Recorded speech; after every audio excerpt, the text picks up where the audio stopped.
हरे कृष्ण. श्रीमद भगवद्गीता जशी आहे तशी, अध्याय 8. अध्यायाचं नाव आहे अक्षर ब्रह्मयोग. 19वा श्लोक वाचायला सुरू करणार त्याआधी श्रील प्रभुपादांना प्रार्थना करूया.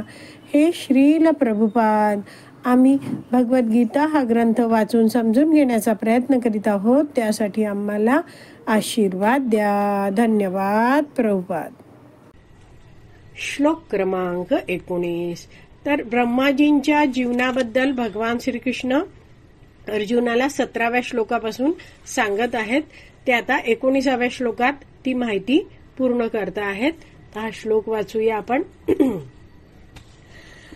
श्लोक क्रमांक 19. भूतग्राम स एवायं भूत्वा भूत्वा प्रलीयते रात्री आगमे अवश्य पार्थ प्रभवती आगमे. पुन्हा पुन्हा जेव्हा ब्रह्मदेवाचा दिवस होतो तेव्हा सर्व जीव अस्तित्वात येतात आणि ब्रह्मदेवाची रात्र होते तेव्हा आपोआपच त्यांचा म्हणजे सर्व जीवांचा लय होतो. तर हे किती काळ होतं? भूत्वा भूत्वा, पुन्हा पुन्हा हे सगळं घडत जातं. तर शब्दशः अर्थ आपण बघूया. भूतग्राम स एव अयम. तर हे सगळे जे आहेत सर्व जीवांचा जो समूह आहे, ज्यांना ब्रह्माजींच्या दिवसामध्ये शरीर प्राप्त झालेली आहेत, त्यांना काय आहे, ब्रह्माजींचा जेव्हा दिवस सुरू होतो आहे तेव्हा काय प्राप्त होत आहे? अस्तित्वात येत आहेत, म्हणजेच ते यांना शरीर प्राप्त होत आहे. आणि दुसऱ्या ओळीत दिलाय रात्र आगमे. रात्र जेव्हा होते आहे तेव्हा काय होतं? हे सगळे जे जीव आहेत त्यांचा लय होतो. पुन्हा जेव्हा दिवस होतो तेव्हा या जीवांना पुन्हा शरीर प्राप्त होतं. ब्रह्माजींचा रात्र सुरू झाली की पुन्हा या जीवांचं शरीर आहे ते नष्ट होतं. अशा रीतीने हे भूत्वा भूत्वा प्रलीयते, असं भूत्वा भूत्वा म्हणजे पुन्हा पुन्हा हे घडत राहतं. तर हे कसं आहे घडत राहण्याबद्दल लिहिलं आहे इथे. भूतग्राम दुसऱ्या ओळीत दिलाय बघा, रात्र आगमे अवशः. तर अवशः म्हणजे काय आहे? आपोआप, असं आपोआप घडत राहतं. तो वैष्णवाचार्य याबद्दल समजावतात की ब्रह्माजींचा एक दिवस म्हणजे काय आहे? 1000 चतुर्युग आहेत. तर एवढ्या प्रचंड काळामध्ये जीव जो आहे तो कितीतरी वेळा नवनवीन शरीर प्राप्त करत असतो. पण ह्याची आपण मोजमाप गणना करणं आपल्याला अशक्य आहे. कारण की हा काळ कसा आहे? प्रचंड मोठा आहे. नुसतं कलियुग आहे त्याचाच काळ किती आपण वाचला. आपण 17व्या श्लोकाच्या तात्पर्यात प्रभुपादांनी प्रत्येक युगाचा कालावधी दिला आहे. तर केवळ कलियुगच आहे ते 4,32,000 वर्ष आहे. तर असं हे कलियुग आणि सत्ययुग, त्रेतायुग, द्वापारयुग आणि कलियुग हे एकत्र 4 युग झाले. आणि ते काय आहेत? कलियुगानंतर पुन्हा सत्ययुग सुरू होतं. तर अशी एकापाठोपाठ एक अशी ही 1000 चतुर्युग पूर्ण झाली की ब्रह्माजींचा एक दिवस होतो. म्हणजे एवढ्या प्रचंड काळात जीव आहे तो कितीतरी वेळा नवीन नवीन शरीर प्राप्त करत असतो. तर हे आपण मोजू पण शकत नाही. जसं आपण जाणतो की जीव आहे तो 84 लाख योनींमध्ये विविध शरीर प्राप्त करत असतो आणि या भौतिक जगतात जन्म मृत्यू जराव्याधीच्या चक्रात फिरत राहतो. तर अशा विविध योनी प्राप्त करत असताना त्या जीवाला मनुष्य योनी सुद्धा प्राप्त होते. मात्र जर मनुष्य योनी जी अतिशय दुर्लभ आहे त्या मनुष्य योनीचा लाभ न घेता त्यांनी त्या मनुष्य जीवनाचा सदुपयोग जीवाने केला नाही तर काय होतं? पुन्हा त्या जीवाला खालच्या योनीत शरीर धारण करायला लागतं. एखाद्या प्राण्याचं शरीर प्राप्त होतं. पण जे शहाणे जीव आहेत ज्यांना उचित मार्गदर्शन मिळालं आहे, आध्यात्मिक मार्गदर्शन, आणि त्या मार्गदर्शनाचा त्यांनी फायदा करून घेतला आहे, त्याच्याकडे दुर्लक्ष न करता त्यांनी भक्ती सुरू केली आहे, भगवान श्रीकृष्णांची भक्ती जेव्हा ते करतात आणि अशा भक्तीत प्रगती होऊन त्यांची भक्ती जेव्हा पूर्ण होते तेव्हा असे जीव आहेत ते या भौतिक जगतातून बाहेर पडतात आणि भगवंतांच्या धामात जातात. एवढं कळलं. पण जे जीव या ब्रह्मांडात आहेत त्यांनी अशी भक्ती केली नाही, कोणी भक्तीबद्दल सांगितलंय तर ते त्यांनी मानलं नाही, स्वीकारलं नाही, तर असे जीव आहेत ते या भौतिक जगतामध्येच जन्म मृत्यू जराव्याधीच्या चक्रात पुढे फिरतच राहतात. तर जसं आपल्याला आता प्राप्त झालेलं हे मनुष्य शरीर आहे, तर जर आपण ठरवलं की मला हे माझं जीवन आहे ते भगवान श्रीकृष्णांना अर्पण करायचं आहे, तर मग असा व्यक्ती जो भक्त आहे आणि दृढतेने भक्ती करतो आहे, भक्तिमय सेवेत मग्न आहे आणि त्याची भक्ती पूर्ण झाली आहे, तर मग पुन्हा त्याला या भौतिक जगतात जन्म घ्यायला लागणार नाही. तर वैष्णवाचार्य समजवतात की जसं आपण वृंदावनला जातो आणि तिथे जाऊन गोवर्धन पर्वताची परिक्रमा करतो, तर ती परिक्रमा आपण सगळ्यांनीच एकदा न कधीतरी जास्त वेळा केलेली आहे. तर त्या परिक्रमेमध्ये आपण कधी ठेचकाळतो, मध्ये दगड लागतात, कधी थकतो, कधी पाय दुखतात, कधी अगदी गळल्यासारखं होतं. कळत नकळत आपण तिकडे लिहिलेले किलोमीटर्सचे बोर्ड वाचतो की अजून किती राहिलं आहे. पण हे सगळं करताना आपल्याला वरिष्ठांनी मार्गदर्शन केलेलं असतं की परिक्रमा करता आहात तर सतत हरे कृष्ण महामंत्राचा जप करत राहा आणि आपण तसंच त्या माहितीनुसार हरे कृष्ण महामंत्राचा जप करत चालण्याचा प्रयत्न करत राहतो. आणि एक अशी वेळ येते की आपली ती गोवर्धन परिक्रमा आहे ती यशस्वीरित्या पूर्ण होते आणि मग आपण एकदम खुश होतो. आणि मग त्या परिक्रमेच्या दरम्यान जे झालेले आपल्याला कष्ट आहेत ते आठवत सुद्धा नाहीत.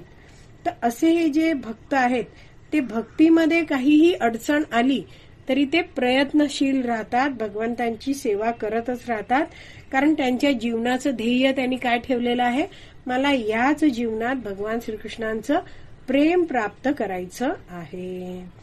तर असे हे जे भगवान श्रीकृष्णांनी उपदेश केला आहे भगवद्गीतेमध्ये, तर असं भक्त बनण्याचं, अशी भगवंतांची भक्ती करायची कशी हे शिकवण्यासाठी भगवान श्रीकृष्ण हे श्रीकृष्ण चैतन्य महाप्रभू म्हणून येतात. म्हणजे त्यांना म्हटलं जातं श्रीकृष्ण चैतन्य राधा कृष्ण नाही अन्य. तर हे चैतन्य महाप्रभू जे आहेत ते ब्रह्माजींच्या पूर्ण दिवसामध्ये, म्हणजे ब्रह्माजींच्या 12 तासामध्ये, म्हणजेच 1000 चतुर्युगामध्ये केवळ एकदाच प्रकट होतात. आणि आपण नेहमी ऐकतो, प्रभुपादांची विविध लेक्चर्स ऐकली आहेत, अनेक भक्तांकडून ऐकलंय की चैतन्य महाप्रभू आता काही काळापूर्वीच येऊन गेले. साधारण 500 वर्षापूर्वी चैतन्य महाप्रभू येऊन गेले.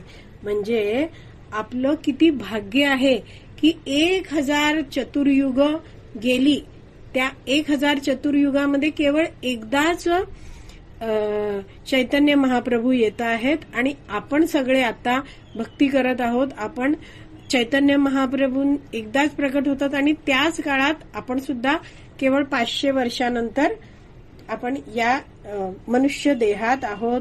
तर चैतन्य महाप्रभूंनी जो कृष्ण भक्तीचं आंदोलन उभारलं आणि कृष्ण भक्तीचा सगळ्यांना प्रचार केला, तर त्याच गुरु शिष्य परंपरेत पुढे श्रील प्रभुपाद येतात आणि त्यांनी प्रचार केला आणि त्यामुळे आपण भक्तीत आलो आहोत. तर आपलं जे भाग्य आहे ते आपण जाणलं पाहिजे की आताच श्री चैतन्य महाप्रभू येऊन गेले. तर 1000 चतुर्युगामध्ये एकदाच येणारे हे चैतन्य महाप्रभू यांचा उल्लेख श्रील प्रभुपाद प्रवचनात करतात. आत्ता काही काळापूर्वी श्री चैतन्य महाप्रभू येऊन गेले, कारण पूर्ण 1000 चतुर्युगाच्या काळाच्या तुलनेत 500 वर्ष म्हणजे अगदीच थोडासा काळ आहे. तर त्यामुळे आपल्याला ही जी भक्ती प्राप्त झाली आहे तर त्याचं मूल्य जाणून घेतलं पाहिजे आणि दृढपणे भगवंतांचा आश्रय घेऊन आपण भगवंतांची भक्ती केली पाहिजे. तर गीताभूषण टीका आहे, त्यामध्ये श्रील बलदेव विद्याभूषण या 19व्या श्लोकावर टिप्पणी लिहितात. ते म्हणतात, साधारणपणे एखादी वस्तू नष्ट झाली तर ती वस्तू पुन्हा प्रकट अवस्थेत येत नाही. मात्र या श्लोकात त्या संकल्पनेच्या विचारांचं खंडन केलं आहे. तर म्हणजे काय, तर वैष्णवाचार्य समजवतात की बरेचदा आपण ऐकतो, लोक म्हणतात एकच आयुष्य मिळालं आहे, पुनर्जन्म नसतो वगैरे असं म्हणतात. पण या वैदिक शास्त्रानुसार आपण जाणतो तर पुनर्जन्म होत असतो. जीव एक शरीर आहे ते सोडतो आणि नवीन शरीर धारण करतो. आणि आधीच्या शरीरात, आधीच्या जन्मात जीवाने जी काही कर्म केली आहेत त्या कर्मांचं फळ सुद्धा ह्या जीवाला पुढे भोगायला लागतं. तर श्रील बलदेव विद्याभूषण पुढे लिहित आहेत की ब्रह्माजींच्या दिवसाची सुरुवात झाल्यावर सर्व जीवांना स्वतःच्या कर्मानुसार शरीर दिलं जातं.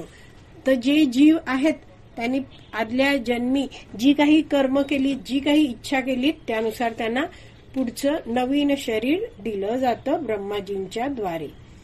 तर वैष्णवाचार्य याबद्दल समजवतात की ब्रह्माजींच्या आधीचा दिवस आहे तो जेव्हा समाप्त होतो, म्हणजे ब्रह्माजींची 12 तास दिवसाचे पूर्ण झाले आहेत, त्यावेळी जे जे जीव आहेत त्या जीवांनी जी काही इच्छा केली होती आणि त्यांची जी काही कर्म होती त्यानुसार त्या जीवांना आता ब्रह्माजींच्या नवीन दिवसामध्ये नवीन शरीर दिली जातात. सूक्ष्म शरीर जे आहे, मन, बुद्धी, अहंकाराचं, ते जीवाबरोबरच असतं. आणि स्थूल शरीर आहे ते जीव काय करतो, जुना देह सोडतो आणि नवीन देह प्राप्त करत असतो. तर सूक्ष्म शरीर आहे मन, बुद्धी, अहंकाराचं, त्या मनामध्ये पूर्व जन्मात, पूर्व काळात जे काही संस्कार झाले आहेत, त्या जीवनात ज्या काही इच्छा आहेत यांचा सगळा साठा असतो.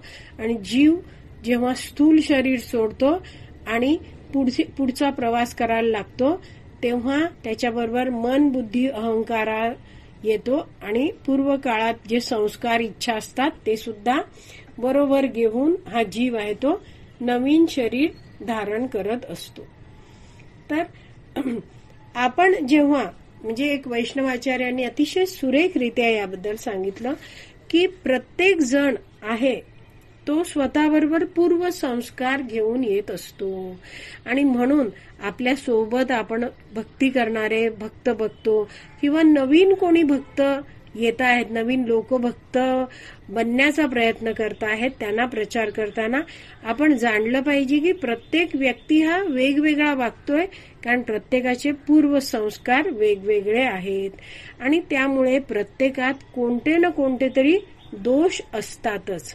आणि आपल्याला वरिष्ठ मार्गदर्शन काय करतात की आपण दोष बघायचे नाहीत कोणाचे, तर आपण त्यांच्यामधले गुण पाहिजे आहेत.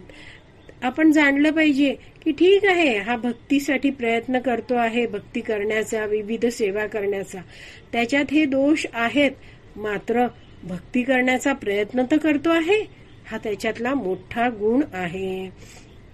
आणि त्यामुळे आपल्या म्हणजे भक्त जे आहेत, वरिष्ठ भक्त, ते बघतात की हा जो नवीन व्यक्ती आला आहे त्याला कुठच्या कार्यात कुशलता आहे, तो काय करू शकतो, त्याचा विशिष्ट असा काय स्वभाव आहे, आणि त्या अनुसरून त्या नवीन व्यक्तीला वरिष्ठ भक्त आहेत ते सेवा देतात.